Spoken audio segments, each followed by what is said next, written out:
इससे पहले हम लोग बहुत कुछ पढ़ चुके हैं। आज पढ़ेंगे मिट्टी का वर्गीकरण तथा उनके भारत में कहाँ किस प्रकार से वो मिट्टी है, मिट्टी किस प्रकार से है, मिट्टी किस प्रकार का होता है। आज हम लोग उन चीज़ों के बारे में जानेंगे। देखते हैं, पहला है जलोढ़ मिट्टी। जलोढ़ मिट्टी किसे कहते हैं? तो नदियों द्वारा या नदियों के जरिए बाहित मतलब बह करके आई गई मिट्टी को हम लोग क्या बोलते हैं? जलोढ़ मिट्टी कहते हैं। बात करो इस भारत में क्षेत्रफल के हिसाब से जलोढ़ मिट्टी कितना है, तो सबसे ज़्यादा 44% मिट्टी जो है जलोढ़ मिट्टी है। और यदि हेक्टेयर के जरिए देखेंगे ये 6.4 हेक्टेयर जो है जलोढ़ मिट्टी है। बात करो सबसे ज़्यादा उपयुक्त किसके लिए मानी गई है, तो सबसे ज़्यादा जो मानी गई है वो कृषि क्षेत्र के लिए, कृषि कार्य के लिए सबसे बेहतरीन मिट्टी होता है जलोढ़ मिट्टी। बात करो ये मिट्टी आता कैसे है, तो यह नदियों द्वारा बह करके लाई जाती है जलोढ़ मिट्टी को। बात करो ये समुद्र के किनारे के तट पर, वहाँ भी बहुत सारा जलोढ़ मिट्टी क्या होता है, वहाँ पर भरा हुआ होता है। और ये हम देखते हैं अब मिट्टी कहाँ से लेकर के कहाँ तक है। बात करो पंजाब से लेकर के असम तक ये फैला हुआ बहुत बड़ा मैदान है और बहुत ज़्यादा मिट्टी है जलोढ़ मिट्टी। बात करूँ हम मध्य प्रदेश का, वहाँ के जो मध्य प्रदेश में 2 नदियाँ, एक नर्मदा दूसरा हो गया ताप्ती, वहाँ की नदी के जो घाटियाँ होते हैं वहाँ भी भरा हुआ है जलोढ़ मिट्टी।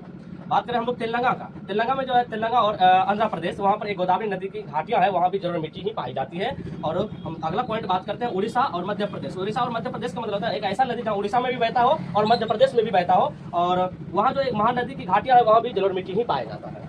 बात करते हैं हम लोग तमिलनाडु का, तमिलनाडु में जो कावेरी नदी है उनकी घाटियों पर भी जलोढ़ मिट्टी ही पाया जाता है। बात करते हैं हम केरल, केरल में जो है वहाँ पर एक समुद्र पाया जाता है, वहाँ की जो घाटियों में जो है ना जलोढ़ मिट्टी से ही वहाँ क्या है भरा उतरा है। और इसके अलावा हम लोग और बात करते हैं जैसे महानदी हो गया, कृष्णा हो गया, गोदावरी हो गया, गंगा हो गया, ब्रह्मपुत्री हो गया, इनकी डेल्टाएं की यदि बात किया जाए वहाँ भी जलोढ़ मिट्टी ही पाया जाता है।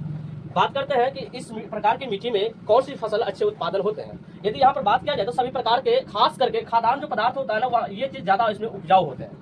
और इसके अलावा तेलहन, तेलहन किसको बोलते हैं? जिनसे तेल निकाला जाता है उन चीजों को तेलहन कहते हैं। और कपास का भी, कपास बोले तो जिसका कपड़ा बनता है। और इसके अलावा गन्ना और सब्जियां भी इन चीजों में उगाए जा सकते हैं जलोढ़ मिट्टी।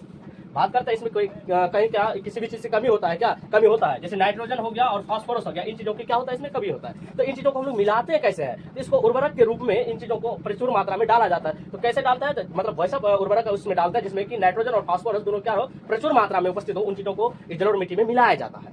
और जैसे यूरिया से हम लोग नाइट्रोजन की पूर्ति कर लेते हैं, ये जो होता है कोई भी फास्फोरस रहता है उन चीजों को हम लोग उसमें मिला देते हैं। और बात करें जलोढ़ मिट्टी का, जलोढ़ मिट्टी जो है आयु के आधार पर इसको 2 प्रकार से बांटा गया है। एक को बोलते हैं हम लोग बांगर मिट्टी और दूसरा को बोलते हैं खादर मिट्टी। बांगर मिट्टी किसको बोलते हैं? तो वैसा जलोढ़ मिट्टी जो बहुत पुराना हो उन चीजों को हम लोग बांगर मिट्टी बोलते हैं, और इसमें कहीं कहीं कंकर भी पाया जाता है। खादर मिट्टी किसको बोलते हैं? तो वैसा मिट्टी जो कि हर एक साल कोई नदी बहा करके जो मिट्टी लाती है और नई नई परतें बनाती है, इन चीजों को हम लोग क्या बोलते हैं? तो खादर मिट्टी बोलते हैं।